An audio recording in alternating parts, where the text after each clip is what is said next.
What's going on, Solid Steppers? I'm sitting here on my way to class, reflecting over the day and the week. Shout out to Beth, CSR. Great interview with TK.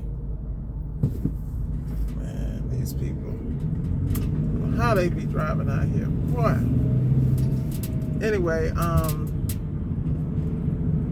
great interview on the Appliance Alliance podcast in celebration of Women's Month. TK and Zach are doing a phenomenal job. Thank you again for supporting the women in the industry and giving us our proper props. It will never be forgotten, trust me. So with that said, hopefully I can get over without an accident here. Alrighty.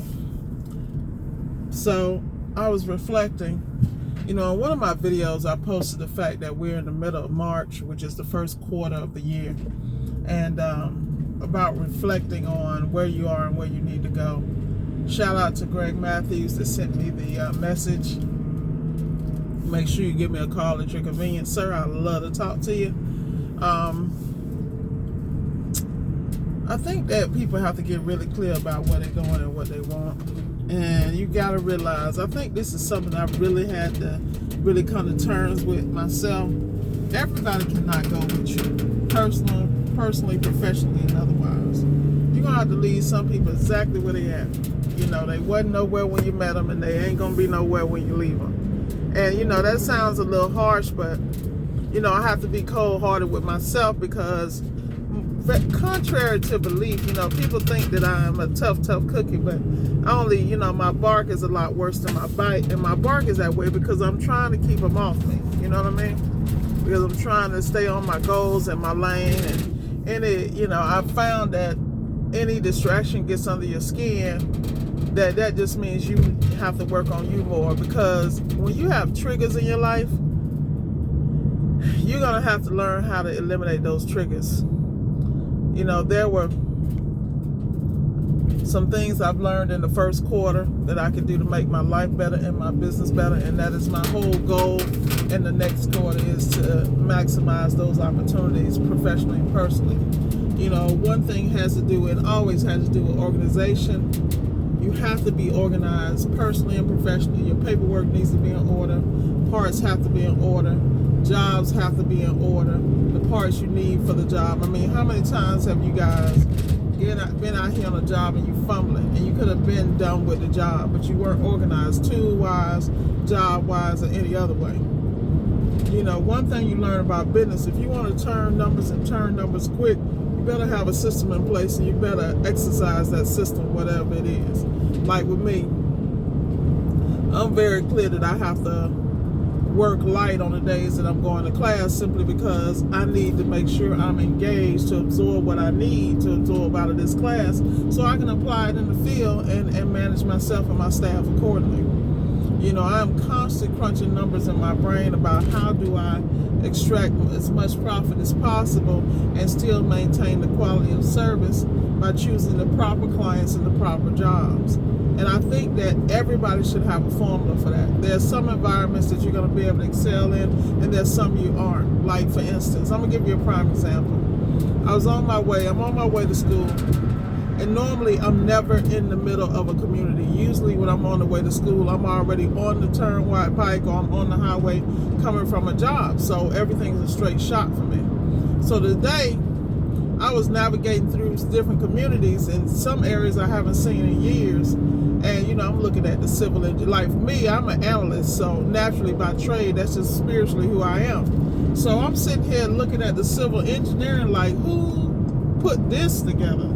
Like, really? Did they prepare for the expansion of the communities and da-da-da-da? Maybe people don't think like that, but I do. Because I'm always trying to figure out, how do I avoid traffic? How do I avoid my time being compromised by idiots? You know what I'm saying? That's who I am. I own that. I'm sure somebody else thinks the same damn way, so I have no shame. The reality is I'm a thinker. And because I think, I'm very clear about my moves and how I make them. To the point that I over-rationalize, You know, some people think that I'm completely emotionless, but you know, that's only towards them because they're really like irrelevant. But that's a different conversation.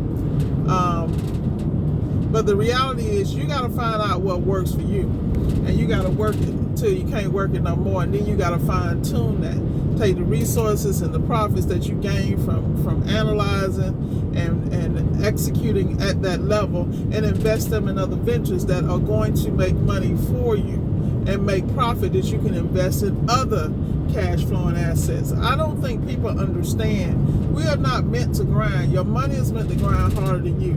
So the whole purpose of my business is to make enough cash flow so I can constantly feed my other ventures. They can grow, become adults, and take care of me and mine. That is the goal. Like, everybody needs to have some kind of damn goal.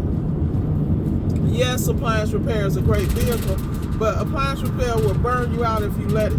If you out here following what everybody else do, they all working on the same stuff. This is hot right now, so let me knock them out. That's hot right now, let me knock that out. At the end of the day, who is looking toward the future with connected devices? Eventually, the only thing we're going to be doing is walking into smart homes, making stuff talk to each other. And the first people in that market that's really dominating that market, they're going to be the kings and queens of the road. The reality is you need to be somewhere technology is coming, and you need to be opening the door and be the leaders in those areas. Now, people, that's just like these people who, when LG and Samsung and all these printed circuit boards showed up and everybody was upset because it's no longer strictly mechanical, they didn't want to touch them. Well, you better touch something. That's why I can go in and make what I make when I deal with Samsungs and LGs, because I'm surrounded by people who do not want to touch them, they don't want to learn them, and they don't want to change. It's not my problem. All I'm telling you people is don't be one of those people who are not flexible enough to grow in your business. And I'm not just talking about the appliances. I'm also talking about how you move with apps. You hear me talk about WORKIZ all the time. You know, every app has an opportunity to grow. If you can grow with it and have input like I have input with WORKIZ, you should take advantage of that. Because at the end of the day, these are going to be the industry leaders. Do you not want to have at least a toe in the door? Like, come on, people. At some point in your life, you got to stop wanting to be last. You got to stop being okay with being mediocre. You're going to have to grow up and man up and woman up and get what's rightfully yours. Like right now, I'm really sick because I can't stand traffic. Like what's going on right now, I'm done. On so many levels, man. So many levels. But I'm very clear that I'm looking at the time that this won't happen again, because I won't be in these streets like this.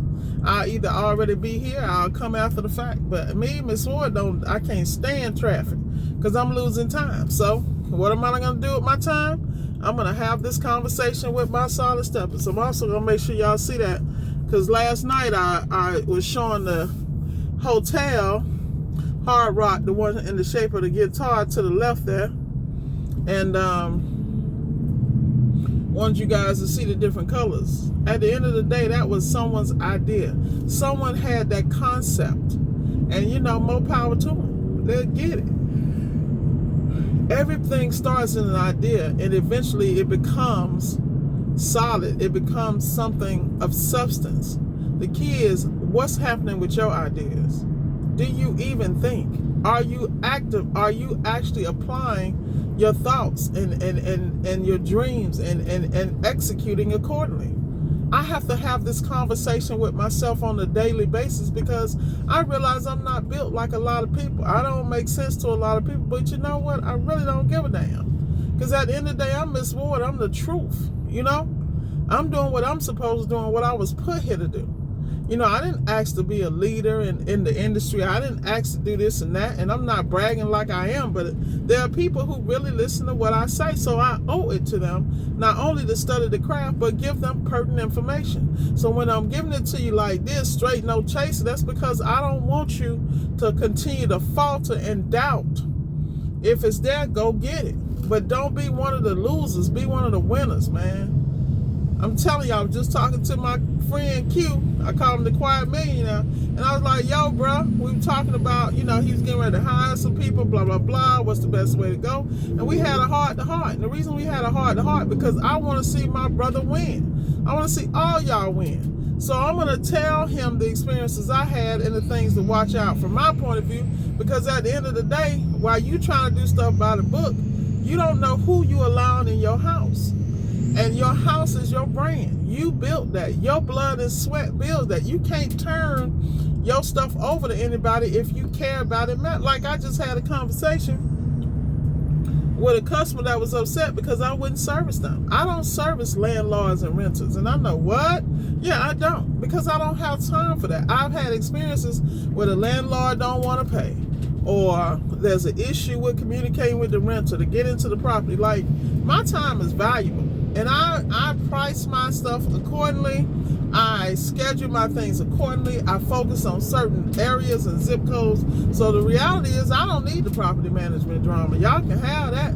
There's this person that's specially built for that because, if they running the property, their whole goal is to make sure they don't spend as much. The only landlords I deal with are the ones that come through my warranty companies. And that's because I have an obligation to the warranty company.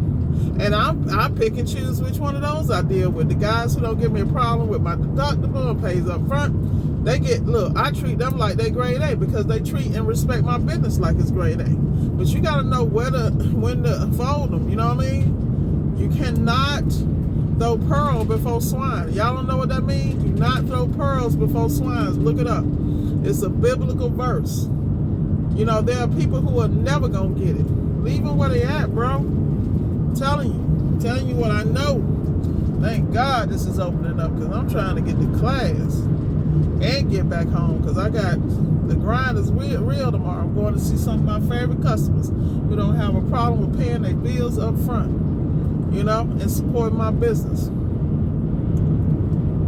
telling you, every system, you have to make those systems work for you. If you don't make those systems work for you, then that's you. Gotta make those systems work for you. And if you sitting here on autopilot and walking around like a zombie thinking that you can do the same thing and get the same results, then that's you. If you're not watching your business, you're not managing your business, then your business is managing you. At the end of the day, the only way you win is pay attention, stay focused, and get her done. With that said, y'all, I'm gonna get up off here. Keep stepping, solid steppers, and that's your tidbit for the day. Holla at you.